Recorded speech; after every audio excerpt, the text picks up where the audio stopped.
여러분 반갑습니다. 오늘도 하나님께서 우리를 사랑해 주셔서 이 자리에 나올 수 있도록 인도해 주심을 감사합니다. 하나님의 사랑의 품 안에 안기는 시간 되길 바라고요. 주님과 함께하는 행복한 시간이 되기를 바랍니다. 함께 기도하시겠습니다. 우리를 사랑하시는 주님, 오늘도 주님을 향해 나아갑니다. 한 걸음 한 걸음 예수 그리스도의 피를 들고 나아가오니 우리를 기쁘게 받아 주시옵소서. 예배를 통해서 하나님의 임재를 경험하고 오늘 하루도 하나님과 동행하길 원합니다. 필요한 말씀과 은혜를 허락해 주시리라 믿습니다. 예수님 이름으로 기도합니다. 아멘. 네, 함께 찬양하시겠습니다. 찬송가 298장 속죄하신 구세주를, 우리를 위해서 대신 죽어주신 예수 그리스도의 은혜를 우리 힘껏 찬양합시다.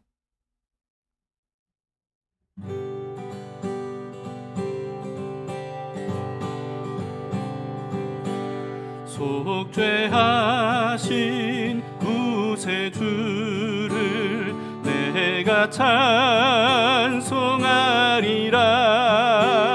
내게 자유 주시려고 주가 고난 당했네. 그 신사랑 찬양하리. 나의 죄 사려고 십자가에 죽임 당한 나의 주 찬양하리. 내가 구원받은 증거 기뻐 전파하리라.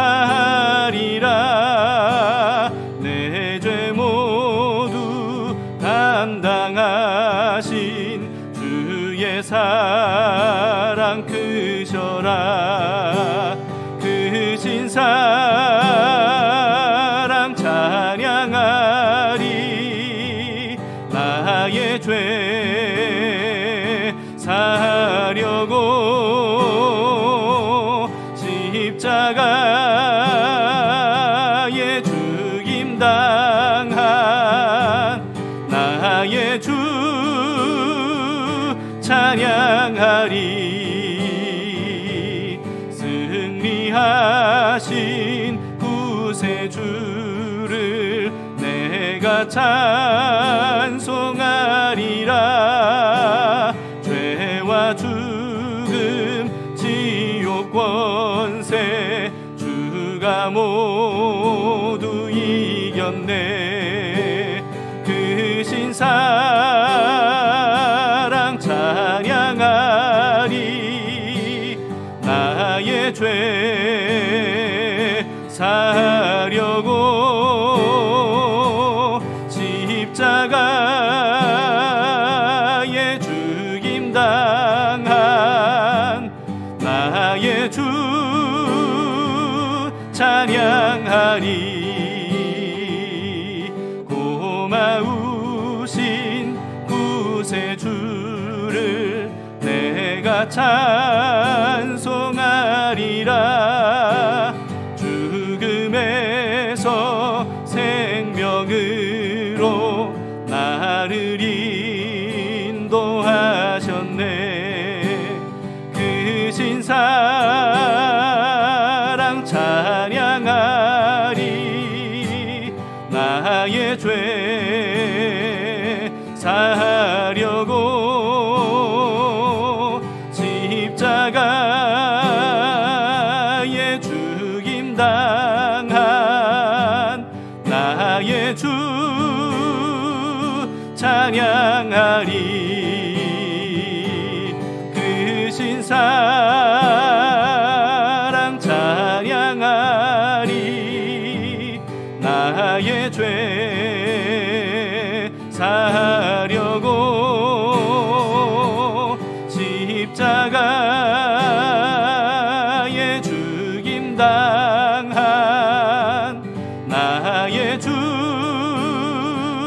찬양하리.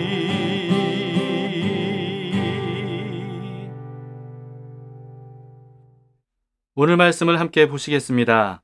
레위기 16장 23절에서 34절입니다. 대속죄일 규례에 대한 말씀입니다.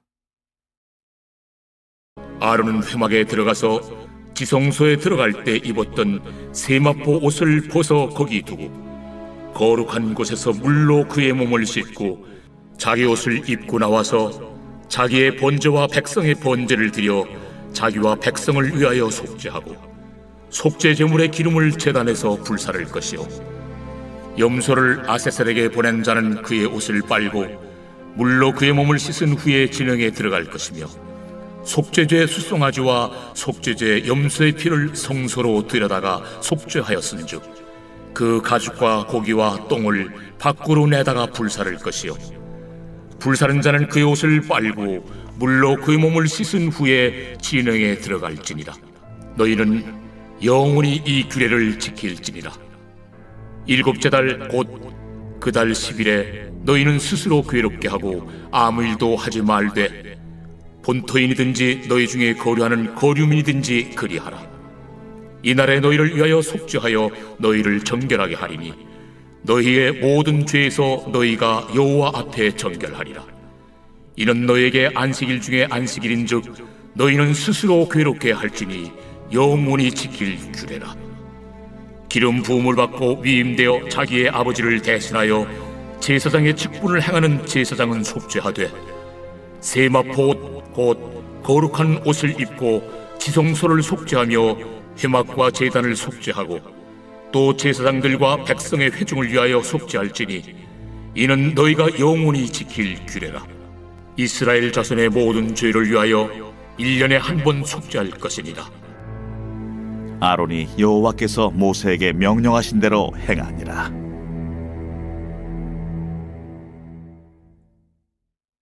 아사셀 염소를 광야에 보낸 후에 대제사장은요, 지성소에 들어갈 때 입었던 세마포 옷을 회막 안에 벗어둡니다. 그리고 회막들로 나와서 물두멍에서 몸을 씻습니다.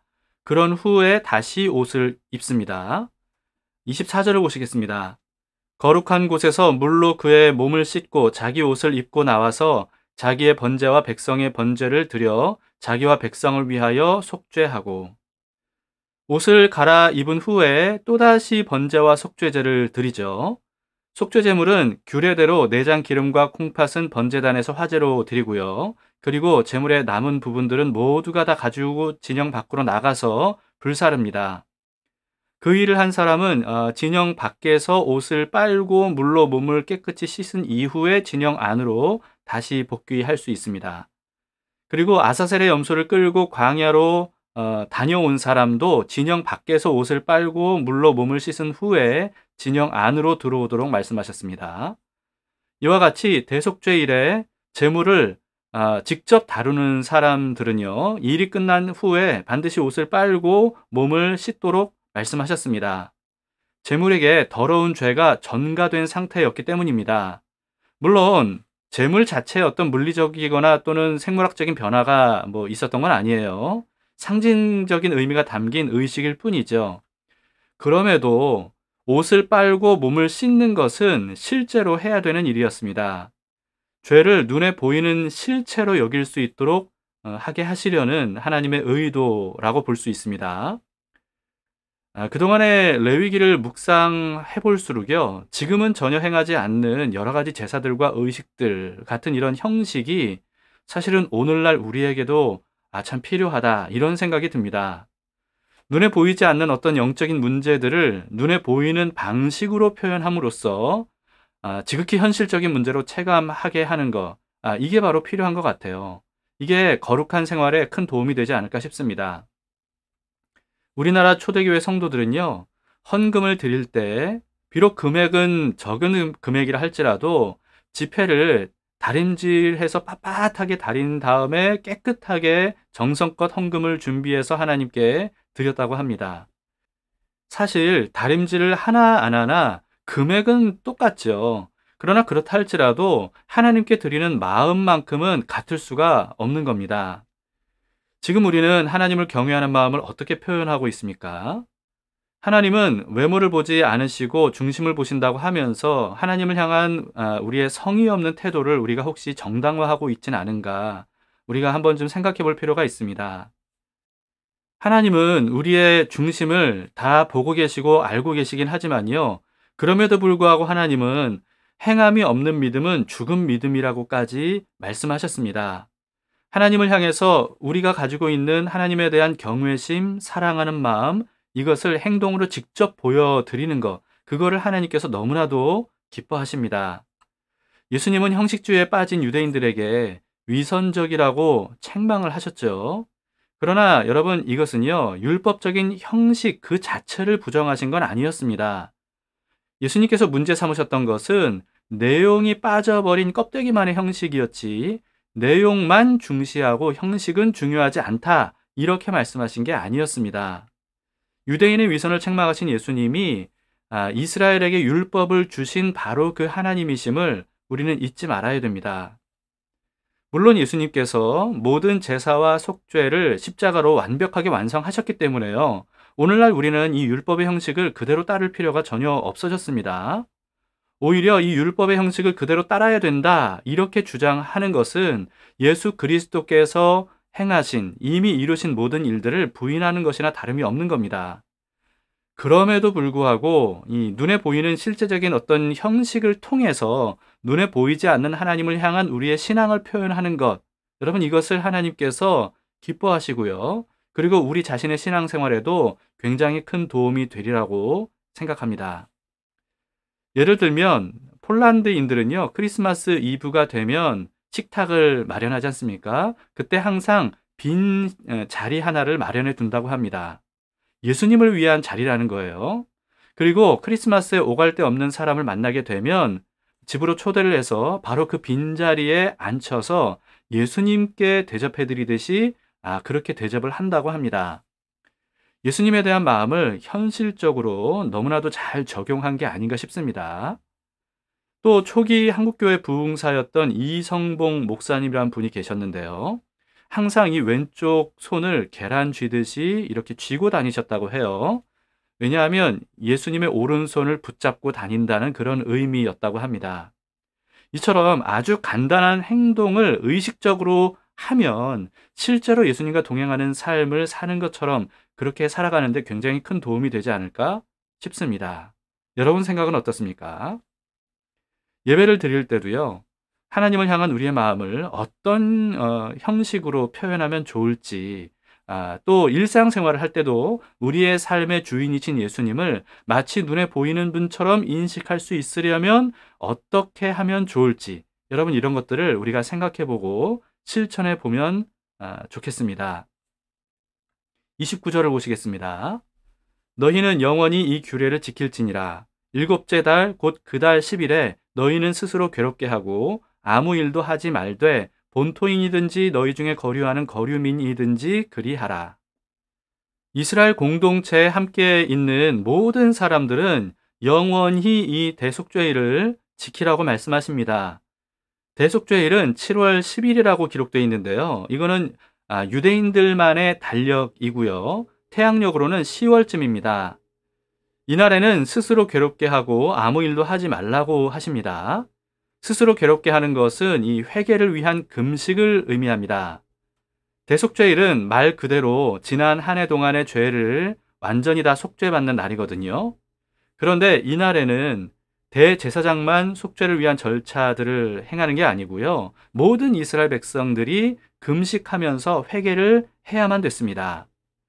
자신이 범한 죄를 뉘우치고 슬퍼함으로써 하나님께서 자신들의 죄를 사해 주시기를 간절히 구하는 거죠.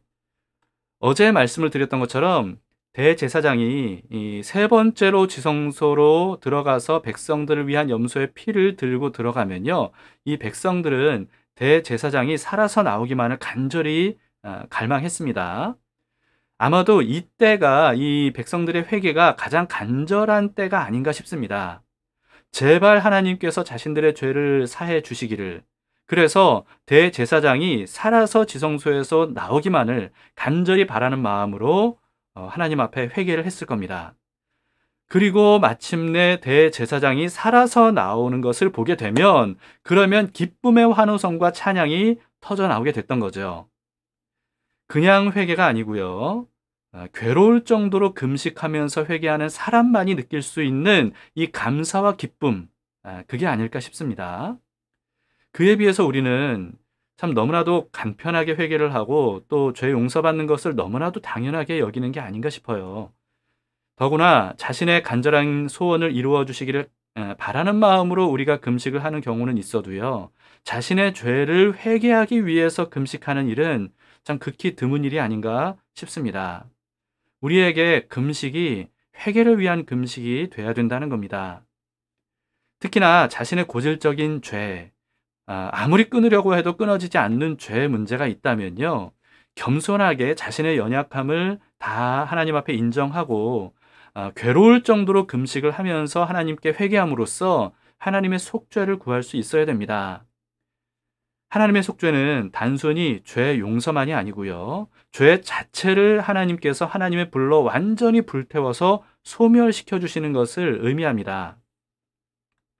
번제단의 불이 반드시 하나님의 불이어야 되고 그 불을 절대로 꺼지지 않게 하라고 하셨는데 그 이유가 바로 여기에 있는 거죠.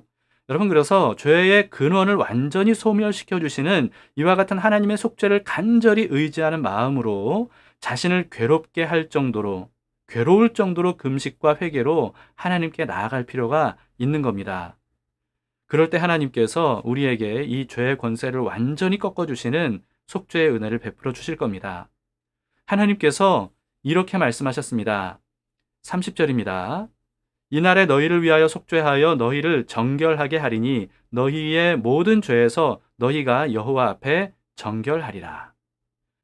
구원의 기쁨과 감격은요, 정말 괴로운 마음으로 자신의 죄에 대해서 회개하면서 눈물을 흘려본 사람만이 얻을 수가 있는 겁니다.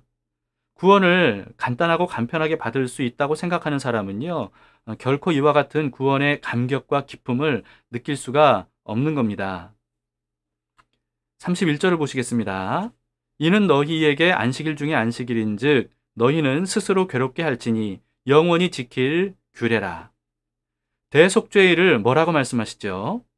안식일 중에 안식일이라고 말씀하십니다.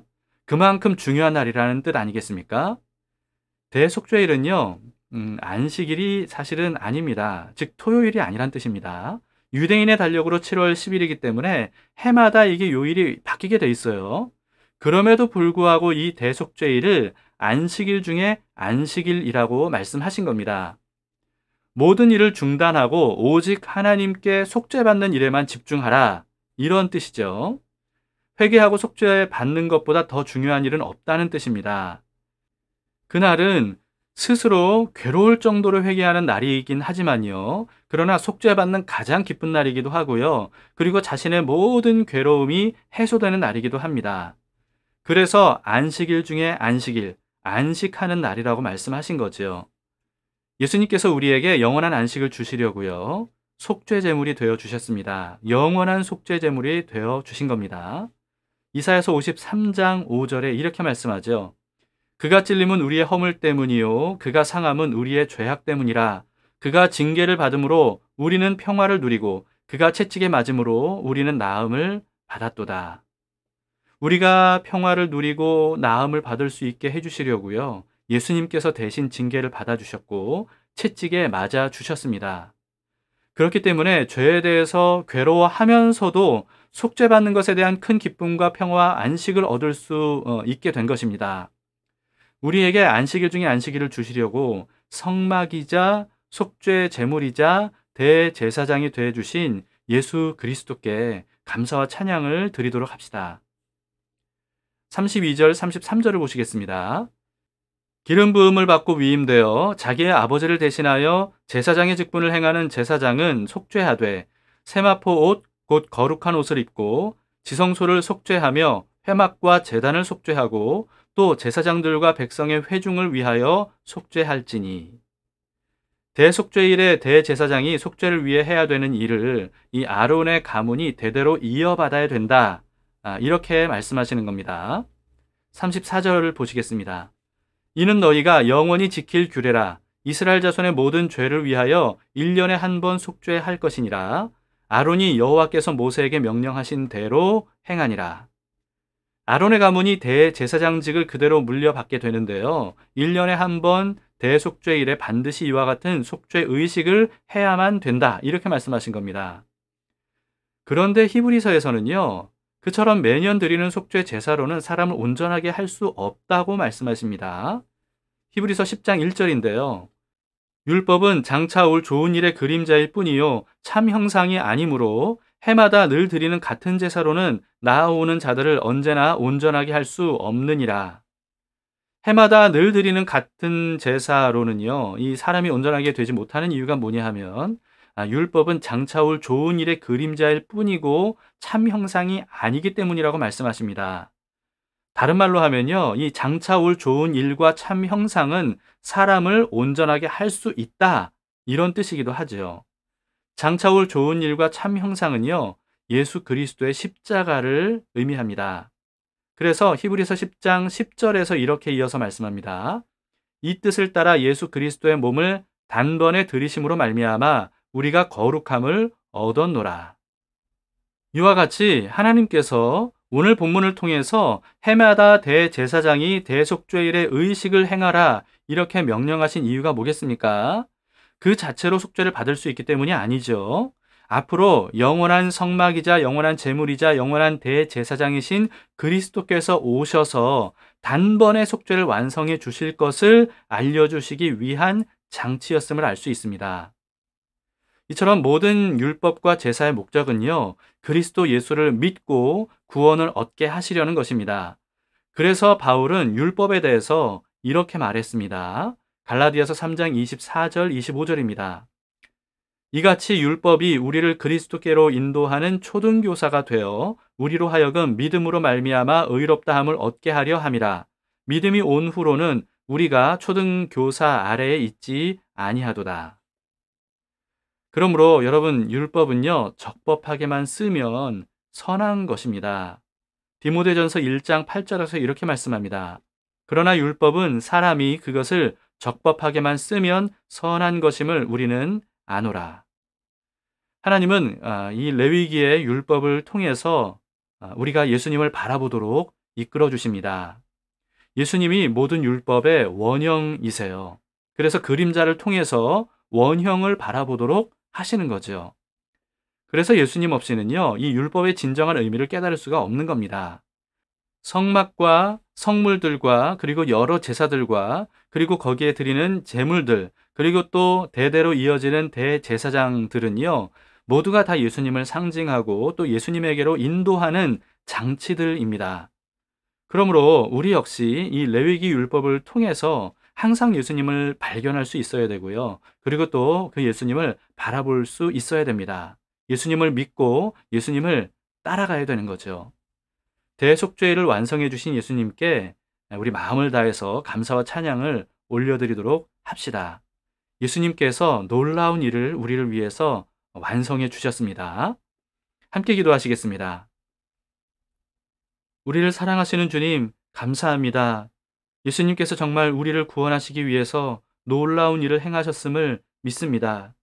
이제 우리의 모든 죄를 정말 괴로울 정도로 회개할 때 그 모든 것들이 완전히 주님 안에서 완벽하게 해결될 수 있음을 믿습니다. 그래서 예수님의 보혈을 들고 하나님의 임재 안으로 담대히 들어갈 수 있게 됨을 믿습니다. 오늘도 주님 앞으로 나아왔습니다. 우리의 삶을 기쁘게 받아주시고 거룩한 산 제물이 돼서 하나님의 온전한 뜻을 이루는 귀한 삶을 우리가 살아갈 수 있도록 도와주시옵소서. 오늘 하루도 주님께 산 제물로 드립니다. 기쁘게 연락해 주시고 우리에게 행하신 주님의 그 놀라운 일들을 통하여서 우리의 삶이 정말 아름답게 빛날 수 있도록 인도해 주시옵소서. 예수님 이름으로 기도합니다. 아멘. 네, 여러분 오늘 말씀을 생각하시면서 여러분들의 마음에 감동되는 기도 제목을 가지고 기도하시기 바랍니다. 그리고 가족 구원과 이웃 구원을 위해서도 기도해 주시고요. 그리고 오늘도 중보기도가 필요한 여러 사람들을 위해서 여러분 기도해 주시는 것 잊지 말아 주시기를 바랍니다. 오늘도 예수님께서 우리와 함께 하십니다.